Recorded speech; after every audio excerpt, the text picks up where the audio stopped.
Sabe aquela pergunta clássica do direito? Ter a intenção de cometer um crime é a mesma coisa que cometer o crime de fato? Pois é, essa foi exatamente a questão que o Supremo Tribunal Federal teve que responder recentemente. E a decisão deles criou um precedente importantíssimo para o direito penal aqui no Brasil. A grande dúvida que chegou lá no Supremo foi a seguinte: para aumentar a pena de alguém por tráfico de drogas entre estados, basta provar que a pessoa tinha a intenção de levar a droga para outro lugar, ou a polícia precisa provar que ela realmente atravessou a divisa? A resposta para essa pergunta ia mudar tudo e definir um padrão para todos os juízes do país. E nem pense que isso foi uma decisão tranquila, unânime. Que nada. A votação foi super apertada e mostrou que existia uma divisão bem profunda lá dentro. Isso abriu uma discussão gigante sobre qual é, afinal, o papel do STF no nosso sistema de justiça.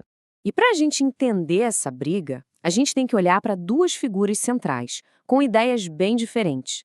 De um lado, o ministro Alexandre de Moraes, que defendia uma ação firme do Supremo para criar uma regra única e clara para todo mundo. Do outro, o ministro Luiz Roberto Barroso, que na época era o presidente da corte, dizendo que o STF estava passando dos seus limites. Bom, vamos começar então pelo lado que ganhou essa disputa, o lado liderado pelo ministro Alexandre de Moraes. O argumento dele não era nem tanto sobre a teoria do direito penal, sabe? Era mais uma questão prática, a necessidade de dar um basta na incerteza jurídica que existia sobre esse assunto no Brasil inteiro. E a essência do argumento do Moraes está toda nessa frase. Ele diz que era preciso criar um entendimento vinculante para garantir a segurança jurídica. O que isso quer dizer? Basicamente, criar uma regra obrigatória para que um juiz lá no Rio Grande do Sul e um juiz lá no Amapá aplicassem a lei do mesmo jeitinho. O foco era ter previsibilidade. Mas por que essa segurança jurídica estava em risco? O ministro Moraes apontou fatos bem concretos. Primeiro, o próprio STF já tinha decidido casos parecidos várias vezes. Mesmo assim, o tribunal continuava recebendo uma avalanche de habeas corpus sobre o mesmo tema. E o pior, nos tribunais de cada estado, as decisões eram uma bagunça, cada um decidia de um jeito. Virava quase uma loteria judicial, né? A pena de uma pessoa podia depender não do crime, mas do juiz que pegasse o caso. Era exatamente essa insegurança que o Moraes queria resolver. Ok, agora vamos virar a página e entender o outro lado da história. A posição que perdeu, liderada pelo ministro Barroso, não discordava do resultado final em si, mas sim de quem deveria dar essa palavra final. O argumento era mais técnico, sobre os limites de atuação do próprio Supremo. O raciocínio do ministro Barroso é bem lógico, dá pra gente dividir em 3 pontos. Primeiro, ele diz que a discussão era sobre uma lei comum, a lei de drogas, e não sobre a Constituição. Segundo ponto, se é sobre lei comum, a corte que tem que dar a palavra final é o Superior Tribunal de Justiça, o STJ. E aí vem o terceiro e mais forte argumento.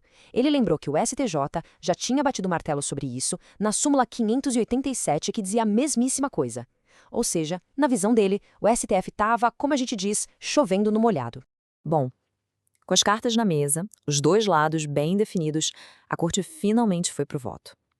E o resultado dessa votação não só resolveu esse caso específico, como também criou uma nova regra com um impacto direto e muito forte em todo o sistema de justiça do Brasil.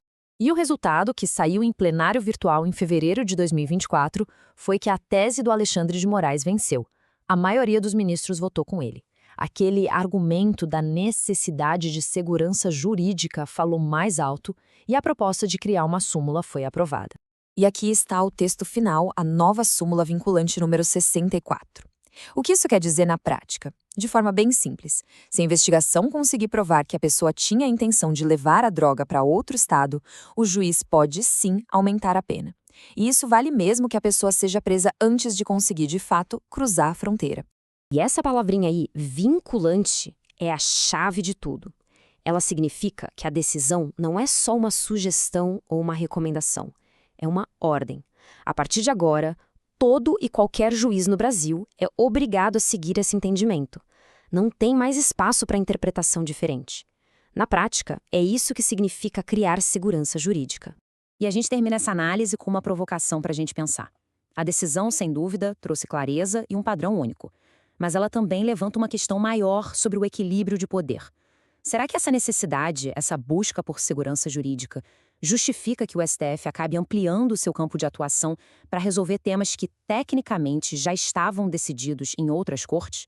É uma pergunta que com certeza vai continuar ecoando por aí.